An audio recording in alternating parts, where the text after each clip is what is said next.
పక్కన పెట్టి, నీ ఇష్టాన్ని పక్కన పెట్టి, నీ యొక్క మార్గాన్ని పక్కన పెట్టి దేవుని మాటకి సంపూర్ణంగా విధేయత కలిగి ఉండడం, ఆయన మాట ప్రకారం బ్రతకడానికి ఇష్టపడడం, ఆయన మాట ప్రకారం అడుగులు వేయడానికి ఇష్టపడడం, ఆయనకి ఇష్టమైన జీవితంలో అడుగులు పెట్టడం అనేది నిజమైనటువంటి దీనత్వమే తప్ప మనము మన మాటలో చెప్పుకున్నంత మాత్రాన దీనులము కాదు.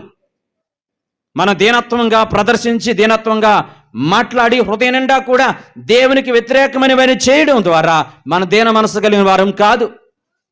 ఏదో కొంచెం గర్వంగా ఉంటూ పైకి చాలా గర్వంగా ఉంటూ ఒక వ్యక్తి దేవునితో సత్సంబంధం కలిగి ఉండడం అనేది దీనత్వం. కాబట్టి మనిషి పైరూపాన్ని చూసి మనం ఎప్పుడు కూడా వీళ్ళు దీనులు, ఒక మనిషి యొక్క పైరూపాన్ని చూసి వీళ్ళ దీనత్వం కలిగిన వారు లేకపోతే ఇలా గర్విష్ఠులు అని చెప్పడానికి వీల్లేదు.